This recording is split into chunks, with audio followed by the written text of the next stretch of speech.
Alors Théophile, est-ce que tu connais l'histoire des 3 amis de Daniel, Shadrach, Meshach et Abednego? Qu'est-ce qui peut aider Théophile? La fournaise. 3 jeunes croyants, kidnappés, arrachés à leur famille, envoyés en déportation, et qui veulent honorer Dieu malgré les circonstances. Ils sont sous l'autorité d'un homme qui s'appelle Nebuchadnezzar, qui est un tyran, et cet homme, il est tellement imbu de lui-même qu'il a construit une immense statue d'or pour qu'au son des instruments, tous se prosternent devant lui, devant cette statue. Sinon, il promet de jeter les gens dans la fournaise.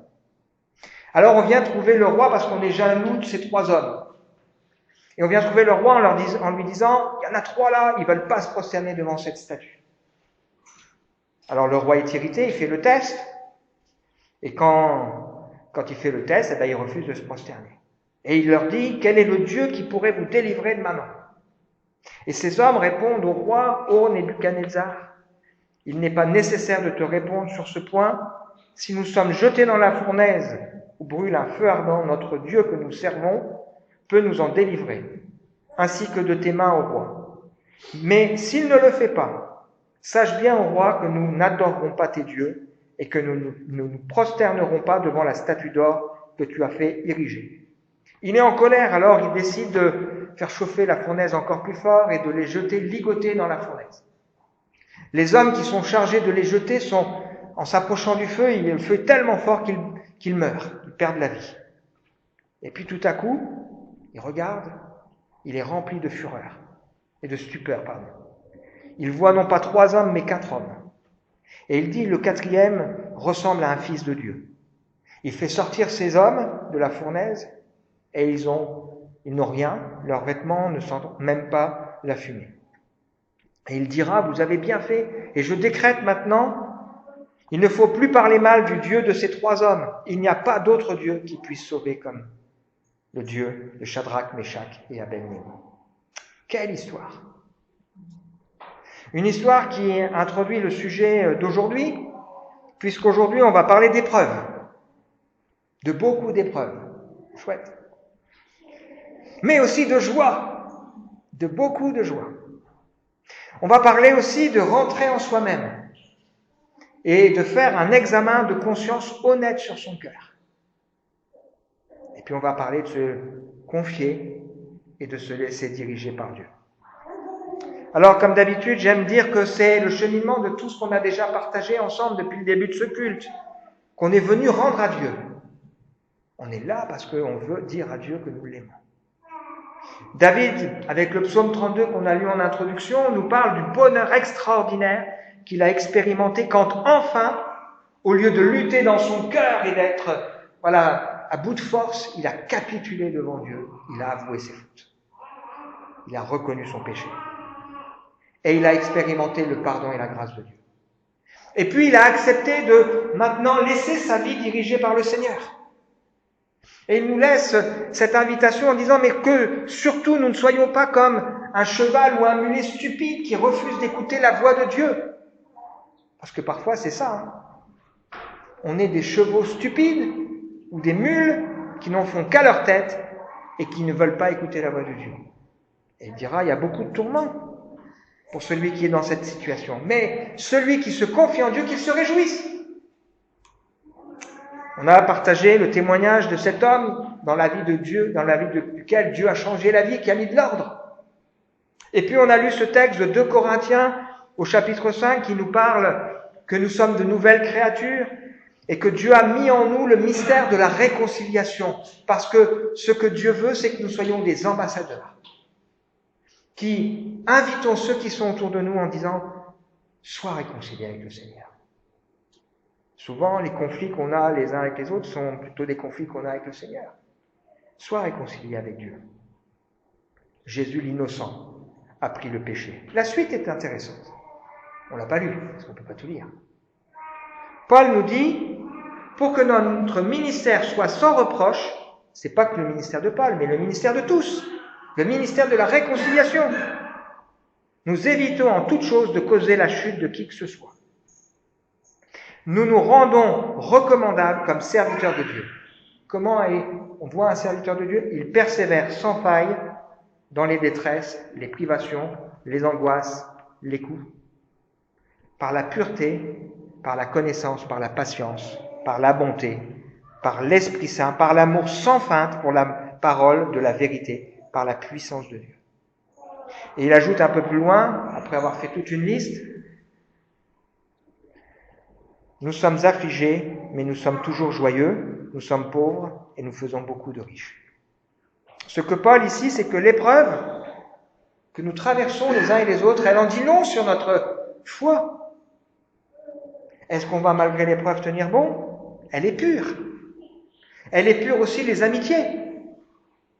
Dans les temps compliqués, difficiles, on fait le tri avec les personnes autour de nous. Ça nous amène au titre du message de ce matin, quand changer de regard conduit à vivre les événements différemment.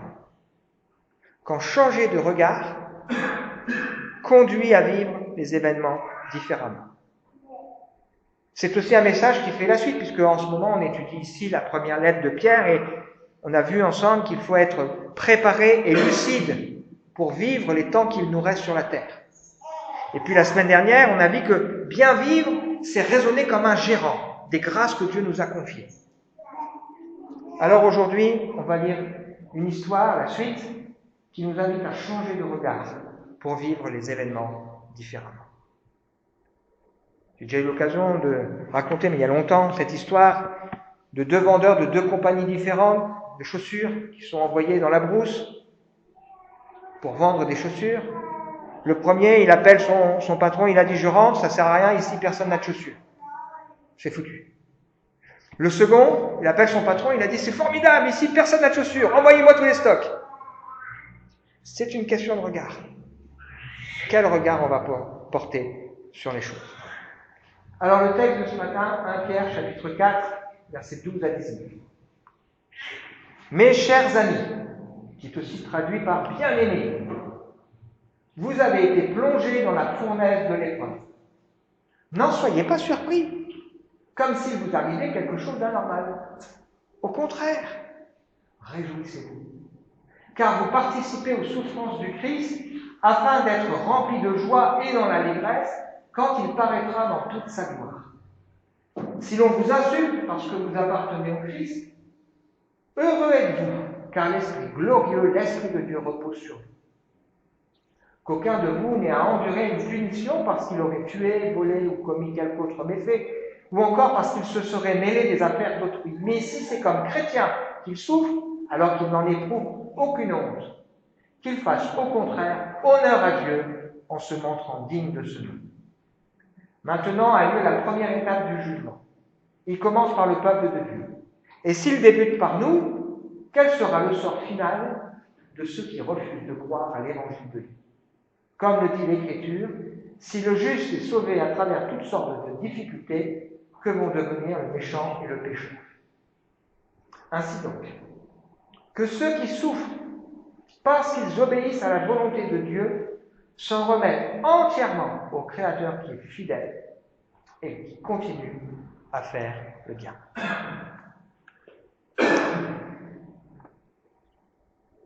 Pierre s'adresse ici à des hommes et des femmes qui sont, lui il les appelle ses amis, mais le texte dit bien-aimés, c'est-à-dire que ce sont des gens qui l'aiment, mais aussi qui sont aimés du Seigneur. Malgré le fait qu'ils soient des bien-aimés, aimés du Seigneur, ils éprouvent des difficultés. Pierre n'évoque pas ici des soucis de la vie, mais il évoque l'épreuve qui attend spécifiquement celui qui est un croyant. Et il parle même d'être plongé dans la fournaise de l'épreuve. Et il dit, soyez pas surpris. Parce qu'il y a une réalité, c'est qu'il existe une guerre entre les forces du mal et Dieu. Et Pierre, il sait de quoi il parle. On se rappelle que Pierre, il pensait qu'il était fort. Et il disait, quand tous t'abandonneraient, Seigneur, moi je t'abandonnerai jamais. Et Jésus va dire à Pierre dans l'évangile de Luc, Simon, Simon, Satan vous a réclamé pour vous cribler comme le froment. Mais j'ai prié pour toi, afin que ta foi ne défaille point, et quand tu seras revenu, affermis tes frères. » Et Pierre, il n'est pas d'accord, il dit « Seigneur, je suis prêt à aller avec toi, et en prison, et à la mort. » Ouh là là. Ouh là là. C'est assez déstabilisant, cette affaire.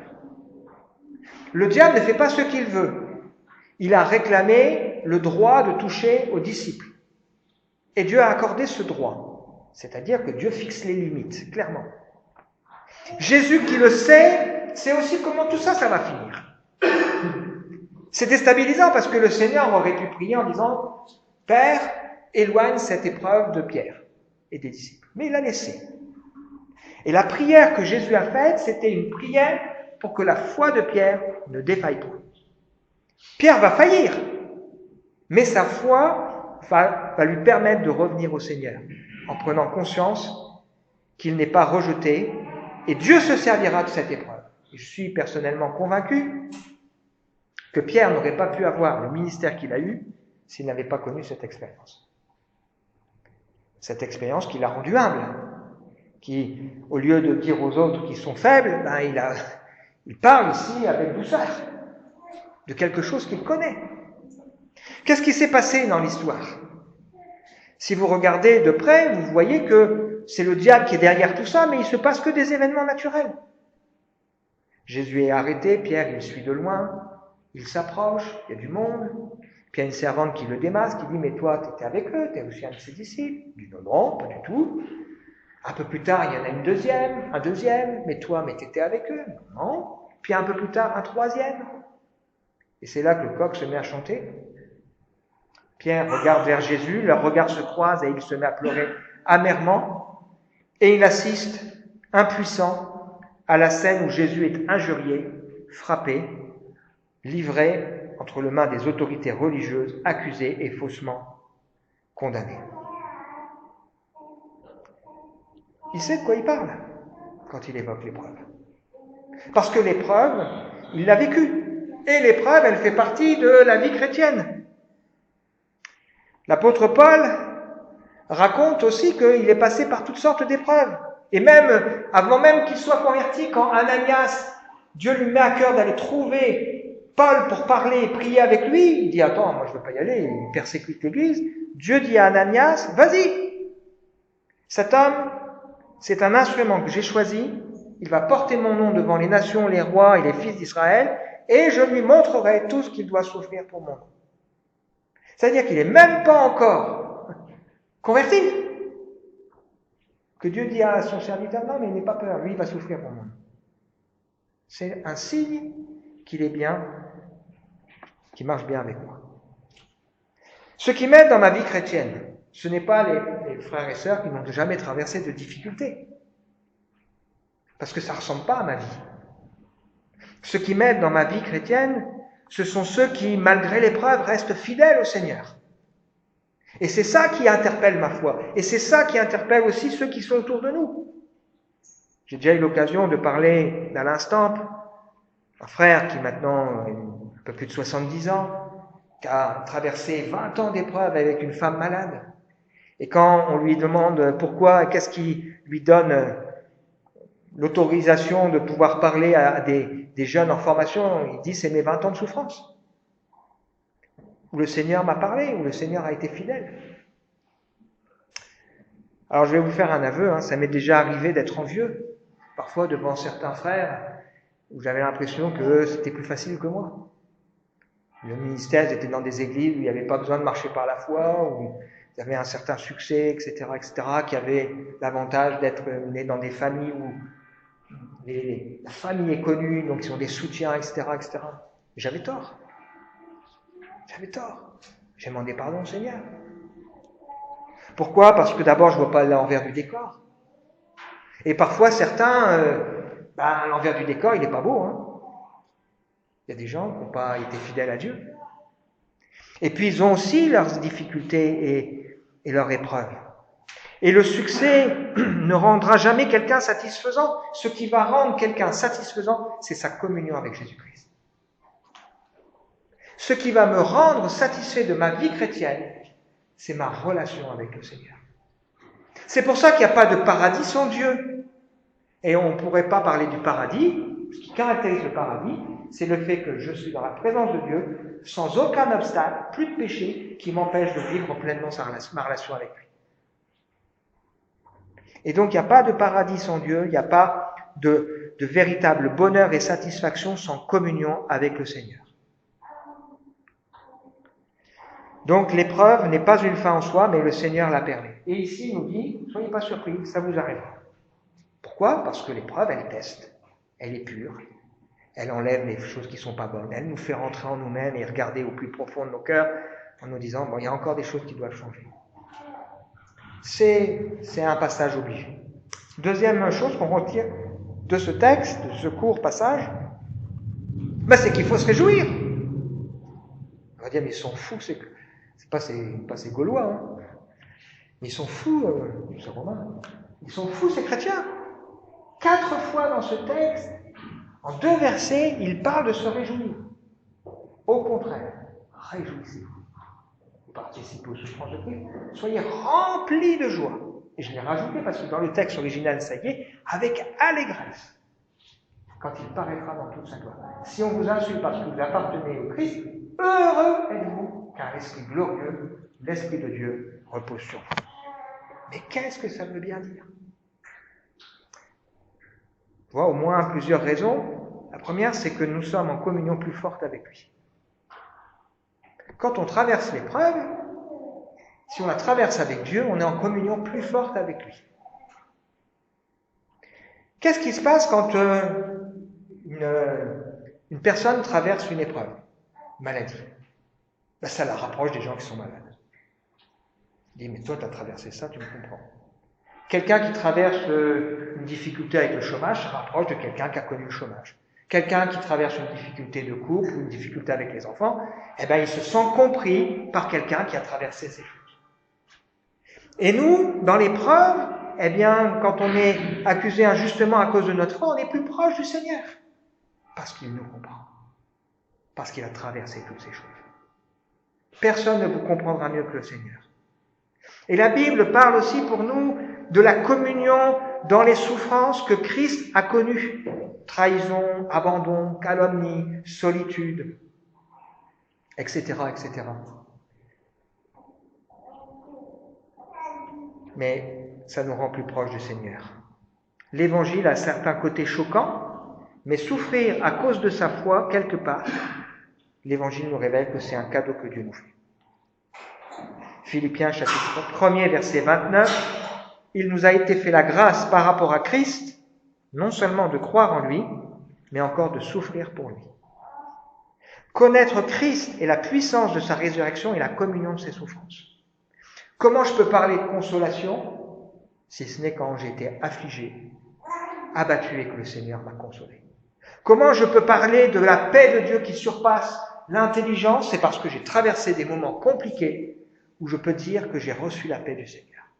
Comment je peux parler que Dieu est celui qui donne un avenir et qui reconstruit là où ça semble foutu? C'est parce qu'on l'a expérimenté ici à Épinal. Comment est-ce qu'on peut parler que le Seigneur y conduit nos vies et qui permet de belles rencontres? C'est parce que le Seigneur le fait. Dans le livre des Actes, au chapitre 5, on est en plein réveil. Il y a des miracles, il y a des gens qui se convertissent. Les religieux remplis de jalousie mettent la main sur les apôtres, les jettent en prison. Un ange les délivre, ils retournent au temple pour prêcher, et les huissiers qui viennent à la prison sont surpris de voir plus personne. Alors ils vont au temple, ils sont furieux, ils décident de les faire mourir. Se lève au milieu d'eux un homme qui s'appelle Gamaliel, qui dit « Attention les amis, si cette entreprise vient de Dieu, vous ne pourrez pas la détruire. » Alors on décide de les faire battre de verge. Et qu'est-ce qui se passe? Ils se retirèrent joyeux d'avoir été jugés dignes de subir des outrages pour le nom de Jésus. Ce qui doit nous affliger, c'est quand on est accusé de choses dont on a réellement tort. Deuxième raison pour se réjouir, c'est que quand on nous attaque à cause de notre foi, c'est Jésus lui-même qu'on touche. Quand Paul il persécutait les croyants, quand Dieu s'est révélé à lui, il lui a dit arrête de me persécuter. Toucher à un enfant de Dieu, c'est toucher au Seigneur lui-même. C'est toucher à la prunelle de ses yeux. Nous sommes précieux aux yeux du Seigneur. Ésaïe 41, verset 10, « Je suis allé te chercher aux confins de la terre. Tu es mon serviteur, je t'ai choisi et pas rejeté. Sois pas effrayé, je suis avec toi. Car moi, je suis ton Dieu, je t'affermis.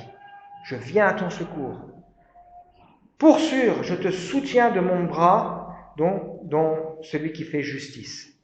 Et un peu plus loin, je suis ton sauveur, tu as du prix à mes yeux. » Et Paul a pu raconter que quand tous l'ont abandonné, le Seigneur l'a assisté et l'a fortifié. Troisième raison de se réjouir, c'est que c'est l'assurance pour nous encore plus de la gloire de Dieu. Si nous sommes enfants de Dieu, nous sommes héritiers de Dieu, co-héritiers de Christ, et nous régnerons avec lui si toutefois nous souffrons avec lui. Et il est de la justice de Dieu, de rendre la justice au moment venu. C'est une joie ineffable et glorieuse qui nous anime parce que nous savons que notre espérance n'est pas sur la terre, mais elle est dans le ciel. Et Jésus prendra l'image de cette femme qui enfante et il dira, voilà, je vous l'assure, vous allez pleurer, vous allez vous lamenter, tandis que les hommes de ce monde jubileront, vous serez accablés de douleur, mais votre douleur se changera en joie. Lorsqu'une femme accouche, elle éprouve de la douleur parce que le moment arrive, mais au jour où le bébé, elle oublie son épreuve à cause de la joie d'avoir mis au monde un fils. Le Seigneur nous remplit de cette joie, parce qu'on a une autre vision. Ce que nous dit aussi ce texte, c'est que dans l'épreuve, dans la difficulté, on n'est pas tout seul. On est assisté du Saint-Esprit.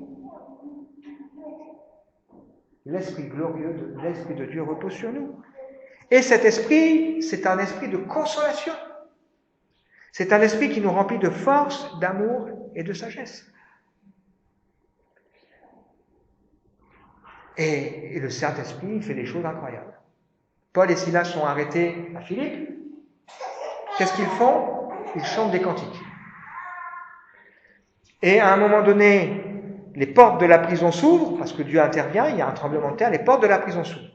Tout le monde les entend. Le geôlier qui est là, il dit, c'est foutu, on va me reprocher qu'il se soit sauvé, il veut se faire mourir. Et Paul lui dit, non, mais on est tous là, on n'est pas partis. Qu'est-ce qui va convaincre le geôlier de Philippe que l'évangile c'est la vérité? C'est pas que les portes de la prison se sont ouvertes. Ce qui va le convaincre que l'évangile c'est la vérité, c'est que Paul et Silas chantent des cantiques et que alors qu'ils pourraient se sauver, ils sont restés. Et ils ont rendu témoignage à cet homme. Et cet homme s'est converti. Et donc le Seigneur se sert de ça aussi pour faire réfléchir ceux qui sont autour de nous. Et puis dans l'épreuve, nous sommes appelés aussi à glorifier le nom de Dieu, puisque si on souffre en tant que chrétien, eh bien qu'on n'en ait pas honte, nous sommes appelés à glorifier le Seigneur. C'est vrai. On peut se réjouir parce que dans l'épreuve, le Seigneur nous apprend des choses. C'est pas simple. Personne n'a dit que la vie chrétienne était simple. Témoignage de Paul, il a des révélations extraordinaires de Corinthiens 12, mais il a un problème, il a une écharpe dans la chair. Plusieurs fois, il dit, Seigneur, enlève-moi cette écharpe. 3 fois. Et le Seigneur lui répond, non, je te la laisse. Parce que ma grâce te suffit. Et c'est dans la faiblesse que ma puissance se manifeste pleinement. C'est pourquoi, il dit ceci, je me réjouirai plutôt de mes faiblesses afin que la puissance du Christ repose sur moi. Je trouve ainsi la joie dans les faiblesses, les insultes, les détresses, les persécutions, les angoisses que j'endure pour le Christ, car lorsque je suis faible, je suis réellement fort. Il accepte. Il accepte parce que dans ces moments-là, il sait qu'il dépend de Dieu. Rien n'est plus dangereux pour nous que de penser que ça y est, nous sommes forts, nous n'avons plus besoin de rien. Rien n'est plus dangereux de penser que nous sommes capables par nous-mêmes. Ce qui nous tient, c'est la grâce de Dieu. Et parfois, il faut que le Seigneur, nous le rappelle, tu dépends de ma grâce. Et Dieu se plaît à utiliser des choses faibles pour glorifier son nom. Alors, l'épreuve est une réalité, on peut s'en réjouir pour plusieurs raisons. Troisième point pour nous ce matin, c'est que c'est l'occasion d'un bon examen de conscience. La Bible nous dit, au jour du bonheur, sois heureux, au jour du malheur, réfléchis. Parce qu'il y a aussi des souffrances qui sont liées à mes bêtises. Il y a aussi des souffrances qui sont liées à mes excès. Ici, il est question de celui qui pourrait souffrir parce qu'il a tué, volé, qu'il a commis des méfaits, ou qu'il se soit mêlé des affaires des autres. Et on pourrait allonger la liste. Des fois, on souffre parce qu'on fait des bêtises, parce qu'on a un comportement qui n'est pas raisonnable. Et alors ensuite, on prend des souffrances, mais c'est normal. Et ici, on ne peut pas s'en réjouir de ça. La seule chose qu'on peut faire, c'est se repentir. Donc un grand danger qui nous guette, c'est de nous penser persécutés quand on fait simplement des erreurs. Et donc la question qui se pose quand on est dans la souffrance, c'est pourquoi je souffre? Si c'est pour Dieu, alors humblement, n'ayons pas honte. Comme le Seigneur lui-même n'a pas honte de nous. Mais si ce n'est pas pour Dieu, eh bien repentons-nous. Donc la question c'est, est-ce que mon épreuve ne m'invite pas à plus de compassion pour les perdus, et est-ce que mon épreuve ne m'invite pas à réfléchir aussi à mon cœur et à ma vie? Donc là, en conclusion, deux options. Soit je souffre pour le Seigneur et je m'en réjouis, je suis dans sa main. Soit je ne souffre pas pour le Seigneur, alors je me repens de ce qui ne va pas dans mon cœur et dans ma vie. C'est ce que nous dit ce texte. Nous devons remercier Dieu à votre sujet, cela est juste, votre foi fait de magnifiques progrès. Et en chacun de vous, l'amour que vous portez les uns pour les autres ne cesse d'augmenter. Aussi exprimons-nous dans les églises de Dieu notre fierté en ce qui vous concerne, à cause de votre persévérance et de votre foi au milieu de toutes les détresses que vous endurez. Ici se laisse voir le jugement de Dieu qui désire vous trouver digne de son royaume pour lequel vous souffrez. Il est juste aux yeux de Dieu de rendre la souffrance à ceux qui vous affligent et de vous accorder du repos avec nous. C'est ce qui se produira. Et donc la souffrance qui me fait réfléchir, elle amène en moi aussi de la compassion pour ceux qui sont perdus. Parce que si moi, en tant que chrétien, dans un monde plein d'injustice, le Seigneur permet quelques souffrances, il les limite. Mais la Bible nous dit ici que ce n'est rien par rapport au jugement qui va venir. Alors il y a des chrétiens qui ont vraiment plein la tête.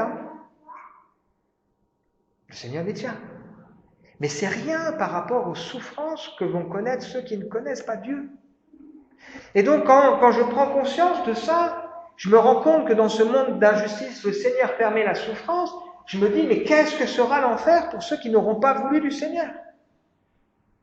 Et ma réflexion doit être de me dire, mais Seigneur, j'aimerais tellement que les gens te connaissent.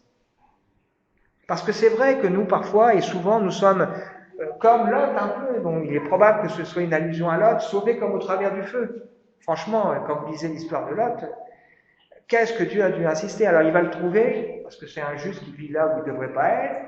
Il lui dit, viens, il dit, attends, demain matin.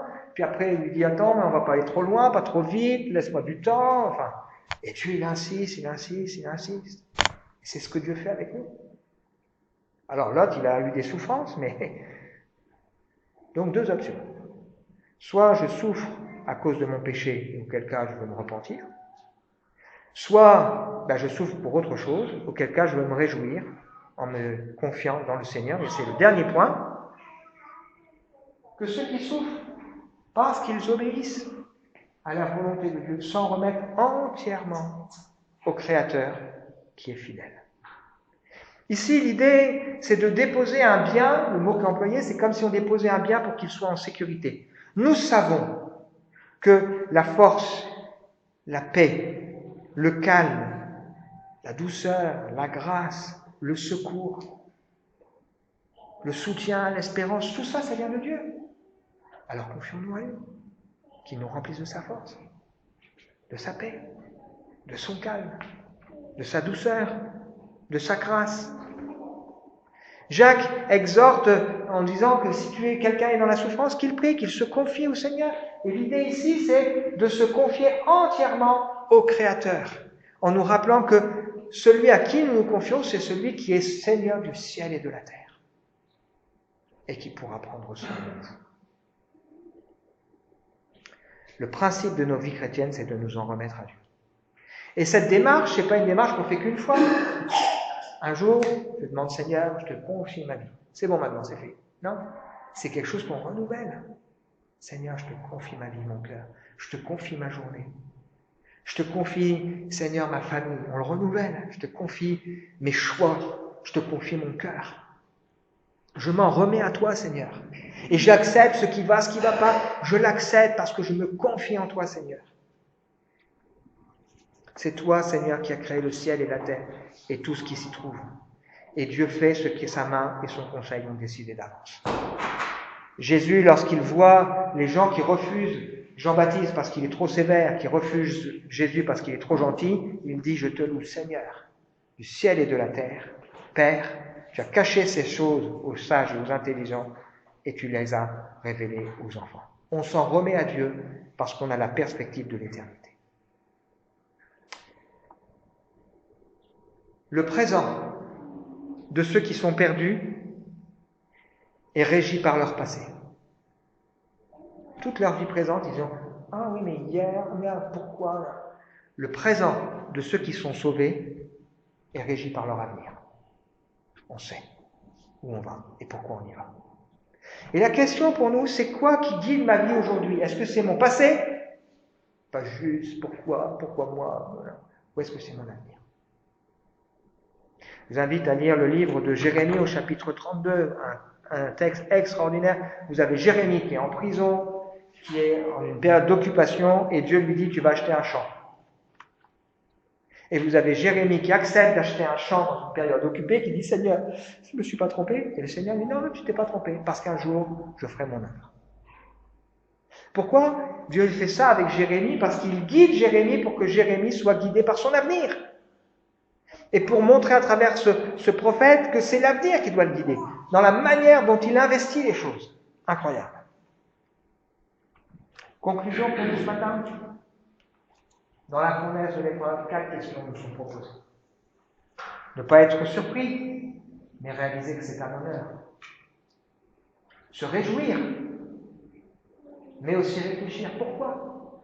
Et que le pourquoi devienne le pourquoi, c'est-à-dire dans quel but?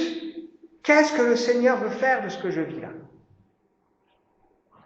Et peut-être, si je me rends compte que je souffre à cause de mon péché, de mes erreurs, pour m'être ingéré dans les affaires d'autrui, voler, tuer, comme nous dit le texte, on pourrait étendre, bien évidemment, eh bien, je demande pardon au Seigneur. Au jour du bonheur, sois heureux, au jour du malheur, réfléchis.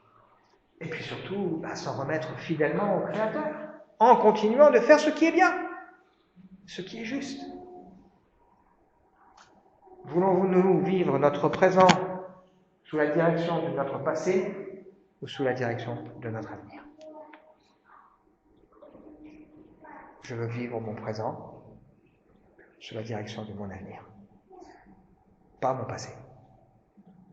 On sait, le livre d'Ézéchiel le dit, on a pu être fidèle au Seigneur, ce qui compte c'est où on en est aujourd'hui.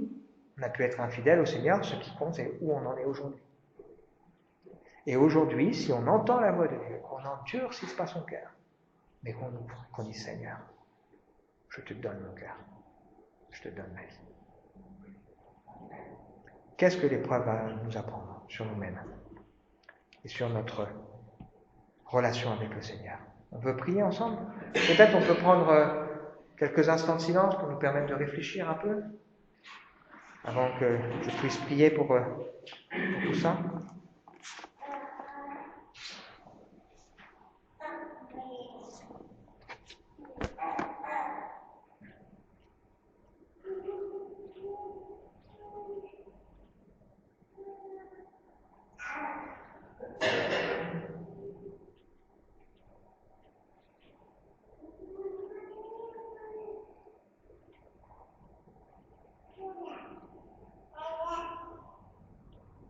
Merci parce que tu restes, et tu es, et tu restes, et resteras toujours le Seigneur qui a toutes choses entre tes mains. Rien de ce qui nous arrive n'échappe à ton regard. Et Seigneur, l'assurance que nous avons, c'est que nous sommes aimés et tenus par toi. Ce matin, tu nous invites à réfléchir à nos vies, pour voir où nous en sommes. Et tu nous invites à nous réjouir, parce que dans ce temps particulier peut-être que nous vivons, nous pouvons bénéficier encore davantage de cette communion, te connaître mieux. Toi, le consolateur, toi, le libérateur, toi, celui qui est celui qui fait grâce, qui fait miséricorde, toi, celui qui relève, toi, celui qui renforce celui qui est faible. Seigneur, nous voulons regarder à toi et t'apporter encore nos cœurs et nos vies. Je te prie pour chacun d'entre nous ce matin, pour qu'à travers ce que nous avons partagé, Seigneur, tu nous aides à avoir un regard juste, regardant les yeux fixés sur l'avenir et non pas les yeux retenus en arrière. Amen.